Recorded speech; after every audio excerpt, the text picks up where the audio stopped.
Assalamualaikum warahmatullahi wabarakatuh. Jumpa lagi bersama saya Andri Wardana. Kali ini kita akan ketemu dengan salah seorang teman saya yaitu Mbak Silvi Sahara. Beliau adalah seorang interior designer. Namun spesialitinya yaitu mengenai Islamic art. Apa sih sebenarnya Islamic art dalam dunia interior design? Langsung saja kita temui Mbak Silvi Sahara. Assalamualaikum Mbak Silvi. Waalaikumsalam warahmatullahi wabarakatuh. Mas Andri, apa kabar? Ya, apa kabar Mbak Silvi? Ini kita sementara kita Zoom dulu ya Mbak, melalui Oke. media daring gitu. Kan rencananya saya tadinya mau ke rumah Iya. Mbak Silvi ya, mau berkunjung ke sana. Ternyata ada sesuatu hal yang memang mungkin kita belum bisa dipertemukan sama Allah ya, melalui live. Jadi sekarang kita via daring dulu, gitu Mbak. Iya. By the Ya. way, gimana Mbak kabarnya? Sehat ya Mbak ya? Alhamdulillah sehat. Alhamdulillah, oke. Mbak Silvi, saya tuh pingin ngobrol-ngobrol banyak nih sama Mbak Silvi mengenai kegiatan Mbak Silvi sebagai seorang interior designer yang menurut saya agak sedikit menarik gitu ya Mbak untuk ditelaah lebih jauh gitu ya Mbak. Saya taunya Mbak Silvi interior designer, tapi lebih banyak mengarah kepada desain-desain yang berhubungan dengan Islam gitu ya Mbak ya. Sebenarnya apa sih Iya. yang Mbak Silvi tekunin, bisa diceritakan nggak sih Mbak kepada kita semua gitu mengenai Uh, desain yang Mbak Silvi tekuni belakangan ini gitu. iya. Bismillahirrahmanirrahim. Terima kasih banyak Mas Andri untuk kesempatannya. Kita bisa sharing di sini. Aku senang Iya. sekali kalau ada yang nanya-nanya tentang Islamic geometrik gitu. Ya, alhamdulillah background saya memang interior design. Oke. Kemudian lanjut product design. Ketika waktu dulu nih, jika awal-awalnya itu waktu dulu mahasiswa masih Mas Andri. Kita kan barengan ya sekolahnya Iya, ya. nah, iya kita satu alma mater kan. Tempat nongkrongnya bareng lah ya. Tempat Gitu. nongkrongnya Tahu. bareng. Oke. Nah, itu tahun 91 tuh aku inget banget ada pameran waktu itu, Festival Istiqlal. Oke. Nah, waktu itu aku sempat tertarik gitu mau datang ke sana gitu kan. Terus aku ajakin nih teman-teman nongkrong ceritanya gitu, guys yuk kita kesini yuk pameran ini yuk, nggak ada yang mau karena acaranya di masjid gitu kan. Ya. Anak desain berbeda ya gitu kan, unik lah pokoknya. Oke. Nah, tapi kok aku kayaknya pengen banget nih ke sana gitu. Akhirnya aku pergilah ke sana gitu sendiri waktu itu. Terus oke, lihat semuanya, jalan sendiri, ikut seminar sendiri gitu. Masih mahasiswa baru lah gitu. Udah keliling-keliling pameran sendiri. Oke, mulai tertarik gitu. Bagus ya gitu. Terus aku mulai setelah itu cari apa, kalau ke toko buku suka cari-cari referensi tentang Islamic art gitu-gitu. Nah, terus ada satu yang menarik adalah Islamic geometry gitu. Tapi dia tidak banyak karya Islamic geometry yang dipamerkan gitu, hanya menjadi aksen saja gitu. Nah, tapi waktu itu di sana memang sedang membuat yang apa namanya fokusnya ke kaligrafi gitu. Kaligrafi yang membuat mushaf apa Mushaf Istiqlal yang sekarang kita suka lihat ada di Taman Mini kalau nggak salah dipamerkan itu, yang besar-besar sekali itu kaligrafinya bagus-bagus terus dan lebih ke arabes apa floral gitu. Nah akhirnya aku ada satu yang menarik, wah ini ada bagus juga ya, ini bisa kayak gini gitu, kok diliatin gitu, ini gimana cara buatnya ya gitu kan, kayaknya semakin didalami, kayaknya semakin penasaran gitu. Ya udah, terus berjalannya waktu, ya udah kuliah segala macam, tahun 95 ada lagi pameran itu. Nah, terus aku semangat banget, aku datang lagi lah ke sana, terus di situ aku semakin tertarik gitu. Semakin tertarik dengan Islamic art gitu. Namun bukan yang kaligrafi, karena aku berusaha, karena kita sekolahnya interior, terus market kita nih ke depannya pasti kan universal, banyak penggunanya gitu ya. Aku berpikir aku ingin menggali Islamic art tapi yang universal, yang bisa dipakai oleh siapapun gitu. Tidak terbatas religion, tidak terbatas tidak ada sekat lah gitu, universal, semua bisa menggunakannya. Nah, fokuslah aku pada Islamic geometry. Sejak itu aku berusaha belajar sendiri waktu itu, cari buku. Kalau dulu kan kita masih ke perpustakaan ya Mas Andri, Iya, kalau mau nyari literatur. Kalau sekarang kan tinggal pakai telunjuk ya, iya, pakai jempol gitu kan, mau cari literatur gitu ya, gitu. Akhirnya pergilah saya ke toko-toko buku, pameran-pameran buku gitu untuk mencari literatur tentang seni Islam. Nah, sampailah waktu saya harus membuat tugas akhir waktu itu, ya kan, mahasiswa buat tugas akhir untuk jenjang S1 gitu, sarjana desain interior.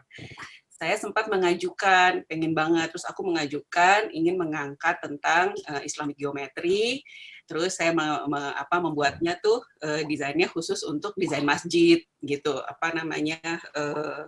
asrama haji dengan masjidnya dan sebagainya gitu, fasilitas-fasilitasnya kan ada kamar dan sebagainya gitu. Cuma waktu itu belum disetujui sama pembimbing gitu. Kenapa harus seni Islam katanya? Karena ragam hias Nusantara masih banyak yang perlu kamu gali gitu. Oke, akhirnya belum dapat mewujudkan itu. Akhirnya ya sudah skripsi atau tugas akhir ya dengan sentuhan ragam hias Nusantara waktu itu. Terus tapi tetap aja setelah lulus nih gitu, Islamic art itu ada di kepala gitu kan. Belajar, akhirnya dapat buku ini belajar dulu sendiri sampai alhamdulillah dapat kesempatan untuk belajar ke penduduk mayoritas muslim dengan kurang lebih ada 68 institusi pendidikan seni rupa dan desain, tapi belum ada satupun sekolah, baik itu dari tingkat dasar, tengah gitu ya, kemudian juga ke pendidikan tinggi yang mengajarkan tentang seni Islam, khusus seni Islam. Padahal ketika kita gali gitu ya, itu sangat luas dan sangat dalam. Islamic art itu terbagi menjadi 4 unsur. Terdapat ada 4 unsur ya di dalamnya. Yang pertama kaligrafi sebagai seni suci. Yang kedua geometri sebagai matematika suci. Kenapa keduanya disebut suci? Karena implementasinya pada masa abad ke-7 hingga abad ke-15, masa keemasan Islam, ditempatkan di bangunan suci. Jadi di masjid-masjid. Karenanya beberapa literatur mengatakan bahwa kaligrafi adalah seni suci dan geometri adalah matematika suci gitu. Kemudian yang ketiga adalah arabes. Arabes ini mengangkat bentuk-bentuk floral gitu, daun, bunga gitu. Memang karena di Islam tidak mengangkat makhluk hidup yang bernyawa gitu ya, seperti binatang gitu atau manusia gitu di dalam seninya. Kemudian yang keempat adalah mukarnas. Mukarnas itu adalah bagian dari struktur arsitektural yang bentuknya seperti rumah tawon. Jadi kalau kita lihat ada relung-relung stalaktit gitu ya Mas. Mas Andri kan udah sering ya lihat seperti itu gitu sering keliling dunia soalnya. Sudah melanglang buana. Iya. Hampir jadi sama. Masih sering lah melihat. Benar. Nah, itu di daerah Mesir, Turki ya Mbak ya. Itu kebanyakan betul. gitu ya. Banyak sekali menggunakan kubah-kubah masjid yang bagian dalamnya berbentuk seperti sarang tawon tadi gitu ya Mbak ya. Iya, betul. Ada stalaktit itu. Ternyata itu ada fungsinya gitu, tidak hanya dekoratif.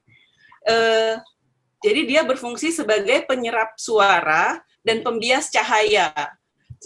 Itu dari literatur yang aku baca gitu ya. Jadi kenapa kalau kita masuk ke dalam masjid itu terasa hening gitu? Karena dia fungsinya Mukarnas itu seperti itu, dan itu ada di dalam masjid juga gitu. Benar. Dan saya pernah dengar juga kalau nggak salah di salah satu negara ya, di India, Taj Mahal. Kalau tidak salah ada ruangan yang hampir sama seperti itu, tapi dengan dekorasi kaca gitu ya Mbak ya. Jadi seperti merefleksikan ruangan itu tadi gitu ya. Ya, cukup menarik ya Mbak ya. Tapi menarik. Kenapa sih Mbak, kok Mbak ngambil Islamic selain tadi Mbak menyampaikannya kan karena belum ada gitu ya. Tapi apa yang menarik nih Mbak dari Islamic art ini buat Mbak Sylvie sendiri? Bagi saya ini adalah satu, tidak hanya pattern, kita tidak hanya membuat pattern, tapi di sana ada perhitungan geometri yang dapat kita pelajari dari para arsitek atau para ilmuwan atau para seniman muslim pada masa keemasan Islam itu. Bayangkan mereka bisa membuat pattern dengan pola geometri yang begitu rumit, begitu indah, hanya dengan menggunakan jangka dan penggaris gitu. Waduh. Kan belum ada teknologi SketchUp atau apa software arsitektur kan atau interior pada masa itu gitu. Hanya menggunakan jangka dan penggaris mereka bisa membuat bangunan-bangunan masjid yang begitu indah, yang itu menjadi tonggak sejarah peradaban Islam gitu, yang merubah peradaban dunia hingga saat ini. Jadi justru pola-pola itu kemudian dibawalah dalam perkembangannya dibawalah ke Eropa, ke Amerika dan sebagainya, ke seluruh dunia. Kalau jangka dan penggaris zaman abad ke-7 itu kira-kira seperti apa ya gitu, penasaran juga kan gitu. Iya, benar. Nggak seperti saat ini gitu. Mereka menggunakan seutas tali dan 2 tongkat kayu seperti itu. Jadi itu yang digunakan oleh mereka sebagai jangka gitu. Dengan alat itu tapi sudah amazing ya Mbak ya, udah Masya Allah sekali ya, bisa membuat segala macam bentuk pattern gitu ya Mbak ya. Iya. Dan memang kebetulan kalau tidak salah kan yang pernah saya pelajari bahwa kenapa kok di Islam tidak begitu banyak motif-motif makhluk hidup ya Mbak ya. Mungkin ini juga salah satu faktor ya Mbak. Jadi memang pattern seperti inilah yang memang ditampilkan gitu ya Mbak. Dan ada, kalau salah ada artinya nggak sih Mbak? Ini kalau saya pernah dengar ada artinya nih Mbak Sylvie. Oke, jadi Islamic geometric itu dia ada family tree-nya. Jadi family tree-nya itu aku coba cari ya, ada nggak ya filenya di sini. Family tree itu terbagi 3. Jadi ada 4-fold, ada 5-fold, ada 6-fold gitu. Jadi dalam lingkaran itu ada yang lingkaran terbagi 4 simetri, kemudian terbagi 5 simetri, jadi artinya basicnya pentagon gitu. Kalau yang tadi basicnya square, kemudian ada yang terbagi 6 gitu kan, sudut-sudutnya simetri terbagi 6 gitu, heksagon gitu. Jadi dari square, pentagon, dan heksagon ini kemudian dikembangkan. Misalnya kalau kita mau membuat bintang 12 gitu dalam Islamic geometric pattern gitu, kita bisa menggunakan rumus 3 kali segi 4 atau 4 kali segi 3 atau 2 kali segi 6 gitu. Dan ketiganya itu look-nya pasti akan berbeda gitu. Dan kita membuatnya dengan jangka dan penggaris gitu, dan dengan ada grid-nya, dengan ada rumusnya gitu. Kalau mau cari sudut ini harus ke sini, sudut ini harus ke sini gitu. Dan misalnya jarak diagonal ini harusnya sama dengan jarak sisi yang ini ya, seperti itu. Itu ada aturannya, ada pakemnya, dan memang perlu sekali untuk menyuarakan ini lebih intens ya Mas Andri, karena memang ini menjadi syiar sebetulnya, menjadi selain kami berkarya, tapi kita juga Ibadah ingin juga. ada sesuatu, ada syiarnya gitu di karya-karya kita gitu, menyampaikan bahwa seni Islam itu indah, menyampaikan bahwa di dalam Islamic Geometric itu begitu kaya akan sainsnya gitu ya. Nah, Bahkan yang meneliti tentang atau yang mengembangkan tentang Islamic Geometric ini kebanyakan juga para ilmuwan non-Muslim gitu. Jadi sebetulnya justru ini menjadi pemicu gitu bagi kita harusnya untuk lebih semangat lagi gitu menggali tentang seni Islam. Yang aku dalami ini baru satu gitu kan, masih ada 3 lagi nih gitu yang masih harus digali dan kita perlu berangkulan, kita perlu sama-sama untuk bisa menggali itu gitu dan menyuarakan itu bisa lebih lantang ya gitu, lebih terdengar gitu. Nah, saya tertarik dengan background yang di belakang itu, Mbak. Ya. Kalau saya perhatikan itu kan memang pasti asal muasalnya dari jangka ya, Mbak ya, karena ada lengkungan juga. Nah, tapi bentuk segi berapa ini? 1, 2, 3, 4, 5, 6, ada 8 arah bintang gitu ya, Mbak ya. Mbak Silvi bisa jelaskan nggak sih, Mbak, sebenarnya ini ada itu sebenarnya ada artinya nggak, Mbak? Atau benar nggak kalau pattern seperti itu mengandung unsur dari Asmaul Husna? Ya, jadi dari beberapa literatur yang saya baca, Islamic Geometric itu sebagai ekspresi Asmaul Husna dari para seniman, bahwa Allah itu tidak berawal dan tidak berakhir. Kita tidak bisa menemukan di mana awal dan di mana akhir garis pattern ini berawal gitu ya, dan berakhirnya di mana. Dan karena pattern Islamic Geometric pattern ini bisa dibentang hingga luasnya tak terhingga. Walaupun berawal dari square yang kecil gitu, tapi kita bisa tessellate gitu. Bahasanya tuh tessellation gitu. Jadi kita bisa repeat dia gitu hingga luasnya tak terhingga sampai bidang-bidang yang juga kubah seperti itu juga ada rumusnya gitu. Waduh, menarik banget ya, Mbak ya. Ya. Saya pernah diskusi dengan Pak Ahmad Nu'man almarhum.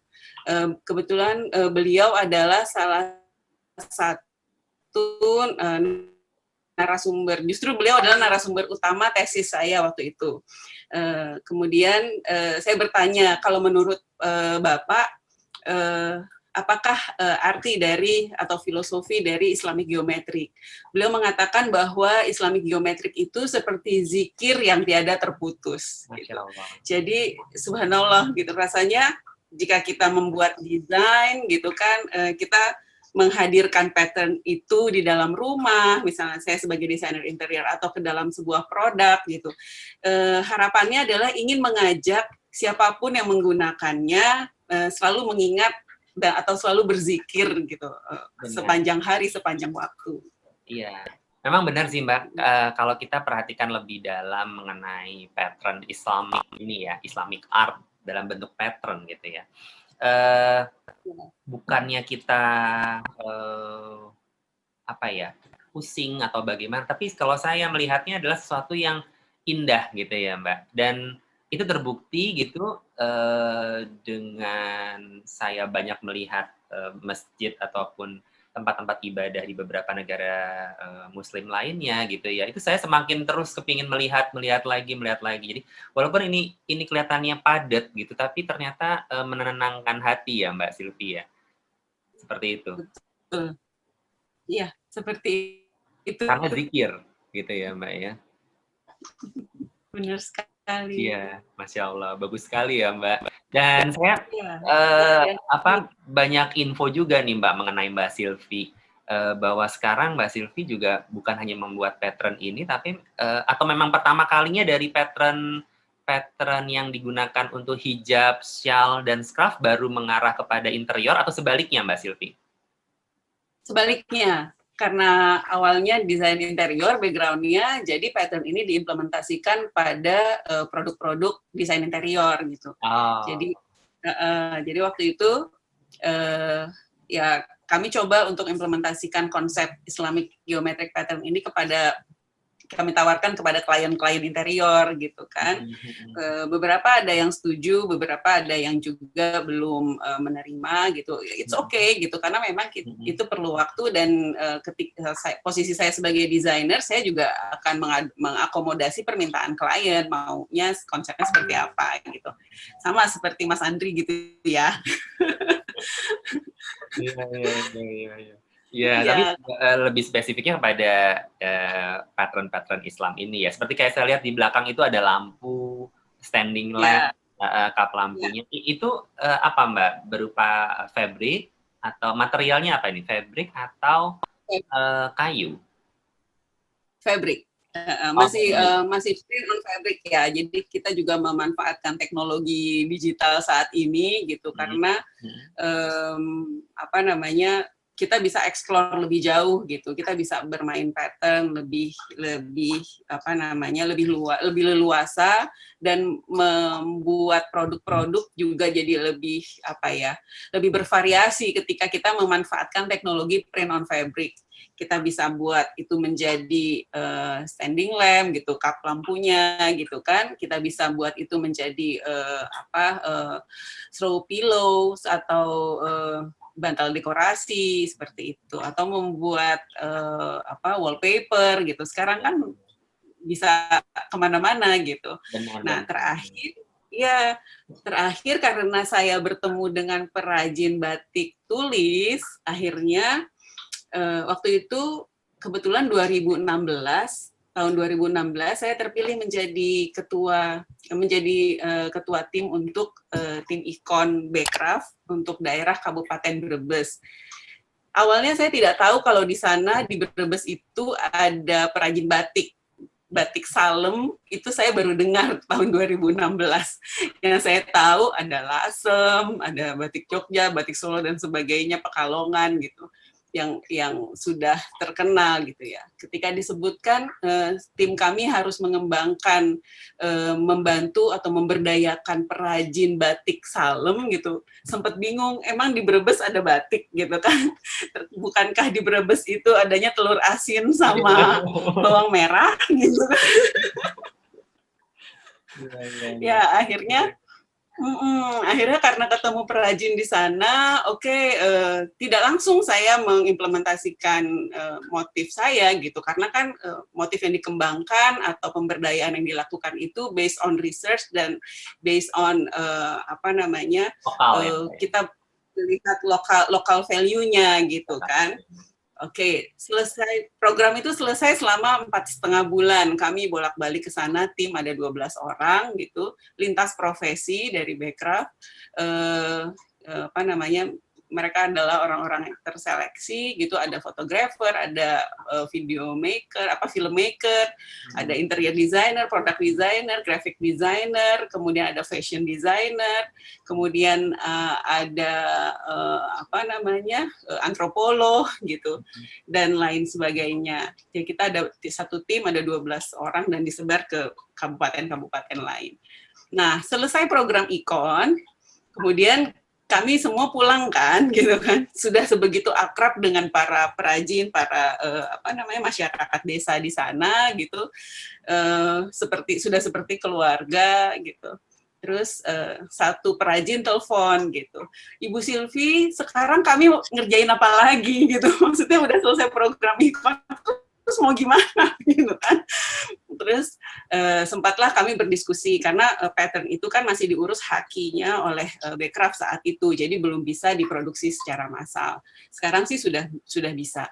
Nah, kemudian pada masa itu sempat diskusi, kasihan ya ibu perajin ini gitu, maksudnya ada namanya Ibu Tarkina gitu. Terus dia sudah semangat nih, udah kita suntik nih semangatnya, kayaknya udah boom gitu, udah pengen terbang. Terus tiba-tiba berhenti, kan kasihan gitu. Terus kita coba apa ya, kita bikin apa ya gitu. Terus suamiku bilang gitu, kenapa kita nggak coba pattern kamu, katanya gitu. Oh iya ya, menarik juga, mungkin kalau di batik juga lucu ya, maksudnya keren gitu, bisa jadi sesuatu yang baru. Ya udah, akhirnya saya sama suami datang lagi ke desa, kita datang lagi ke sana. Jadi desa Salem itu kurang lebih 3 jam atau 2,5 jam dari stasiun Brebes di kota Brebesnya. Naik gunung, turun gunung, masuk hutan, keluar hutan, turun gunung lagi, baru sampai ke desanya. Nah, di sana akhirnya kita datang lagi terus dengan membawa konsep baru, dengan membawa pattern baru. Terus kami ajarkan, terus kita coba trial errornya cukup lama gitu, bisa sampai setahun 2 tahun di awal itu masih terus terjadilah kesalahan atau perbaikan-perbaikan yang harus dilakukan. Seperti itu Mas Andri, akhirnya sejak itu kami punya produk batik gitu. Harapannya bisa sejalan gitu, bahwa masyarakat Indonesia mayoritas Muslim, mari kita menggunakan batik geometrik yang mengangkat tentang Islamic geometric pattern gitu. Menarik sekali Mbak Vivi. Bisa dikasih lihat nggak sih Mbak kainnya yang saya dengar itu sampai dibawa ke Indonesian Fashion Week, benar ya Mbak ya?